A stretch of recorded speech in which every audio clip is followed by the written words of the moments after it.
लागत कम हो रहा है। हम अपने गांव में 1 बोरा यूरिया हम डालते हैं तो मेरा पड़ोसी 2 बोरा यूरिया डालता है कि इनसे ज़्यादा मेरे खेत में धान उपजेगा। अब संतुलित उर्वरकों के प्रयोग के कारण 8 से 12% तक का लागत में कमी आई है और 10% उत्पादकता बढ़ी है। तो लागत कम करना, उत्पादन बढ़ाना और अच्छा मार्केट मिले, इसके लिए 585 मंडियों को जोड़ रहे हैं। नया मार्केट एक्ट भी राज्यों को जारी किया है कि फार्म गेट तक भी मार्केट घोषित करो, वेयर हाउसिंग को मार्केट घोषित करो, ताकि किसान को अच्छा दाम वहीं पर मिल जाए। फिर ये जो आपदाएं आती है और उससे भी उसकी आमदनी मारी जाती है, इसके मानकों में परिवर्तन किया है। फिर इससे अब आगे आइए कि पोस्ट हार्वेस्ट लॉसेज है। तो पहले कोल्ड स्टोरेज बनते थे, हमने उसके बाद आने के बाद हमारा अलग से मंत्रालय कोल्ड चेन बनाया। और आमदनी ज़्यादा किसान को तब होगा जो वैल्यू एडिशन होगा। तो अभी 6000 करोड़ रुपये का 2 महीना पहले प्रधानमंत्री किसान संपदा योजना, agro processing chain, backward forward linkage को जोड़ना, और ये देश में शुरू हो गया है ताकि वैल्यू एडिशन भी हो। फिर इससे अब आगे आए तो एलाइड सेक्टर, हॉर्टिकल्चर, आप देखेंगे 3 बरस के अंदर 2 बरस बहुत बड़ा सूखा था, फिर भी 3 बरस के अंदर जो हॉर्टिकल्चर जो हमने खाद्यान्न जो उत्पादन किया उसका जितना वैल्यू है, इस 3 बरस से के अंदर हॉर्टिकल्चर का वैल्यू जो उत्पादन हुआ उसका ज़्यादा है। माने बड़ी तेज़ी से हॉर्टिकल्चर की ओर बढ़ रहा है। मधुमक्खी पालन की योजना देश में शुरू की है। और ब्लू रिवोल्यूशन के एक छतरी के नीचे जितनी योजनाएं थी मछली की, उसको लाया है। और डीप सी फिशिंग के अंदर हम जाते नहीं थे, वो योजना हमने शुरू हुई। और इसी तरह से व्हाइट रेवोल्यूशन के विषय में हमने थोड़ी चर्चा पहले भी की है।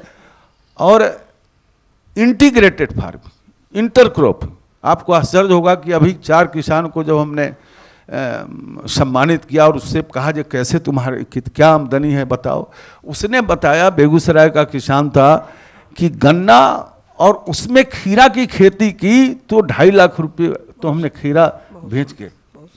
एक ने बताया आलू की खेती, इंटरक्रॉपिंग। लेकिन इंटीग्रेटेड हमने जो शुरू किया सरकार बनते, जो राज्यों को पैसा दिया है, तो 2.5 लाख किसान राज्य के माध्यम से हमारे यूनिवर्सिटी, ICR और केबी के तक इंटीग्रेटेड फार्मिंग। आप वहाँ जाएंगे देखेंगे, और उसको देखकर किसान भी कर रहे हैं कि साल में कितना लगा। अगर जमीन है तो सब में अनाज नहीं उगाना, एक हिस्से में तालाब, मछली, उसमें बत्तख, मुर्गा, किनारे में नई वैरायटी के उच्च पैदावार के प्लांटेशन फलों के, और शेष में अनाज। और आप देखेंगे कि कितना लागत हुआ, साल में कितनी आमदनी हुई। ऐसे 2 लाख के लगभग तो संस्थाओं ने सरकारी मदद से और सरकार के द्वारा भी, और 2.5 लाख किसानों ने सरकारी 5 लाख स्थान कम से कम आपको दिखाई देंगे, और संस्थानों में तो बोर्ड के साथ दिखाई देंगे जो कैसे आमदनी। शुरुआत है और इसको हमको लगता है 5 वर्ष में हम इस लक्ष्य को निश्चित प्राप्त करेंगे। तो इस सत्र का बहुत अच्छा सत्र हुआ, इसलिए अच्छा हुआ मैं इस सत्र का अध्यक्ष था।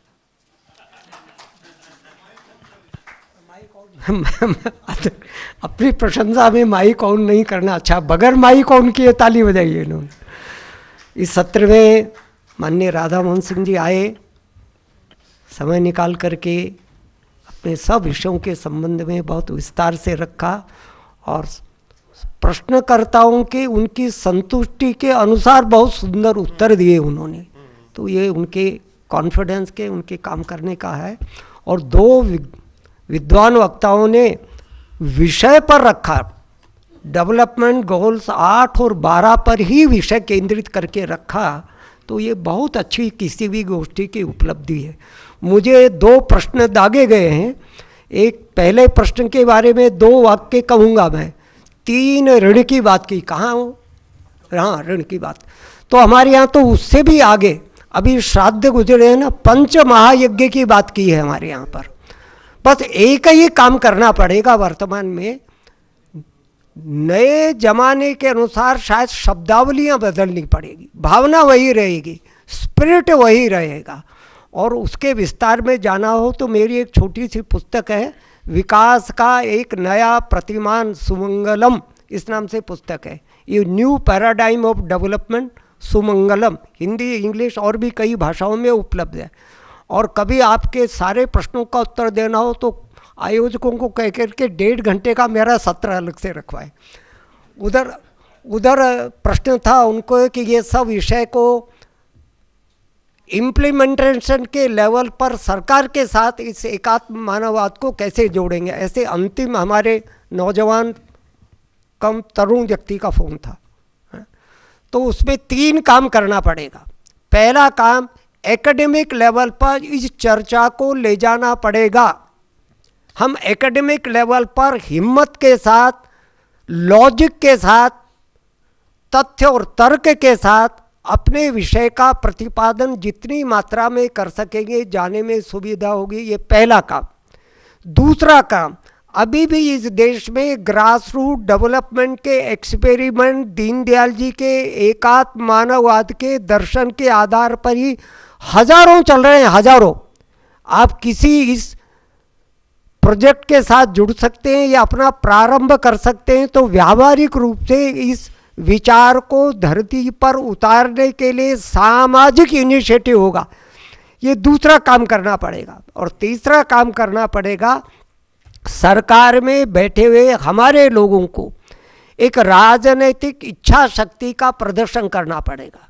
कई बार क्या होता है कि वो ब्यूरोक्रेट्स लोग पावर पॉइंट प्रेजेंटेशन में ऐसा उलझा देते हैं, और वो ऐसा एक शब्द चल पड़ा है पावर पॉइंट प्रेजेंटेशन, उसका ऐसा ज़बरदस्त आतंक भी होता है और चमत्कार भी होता है।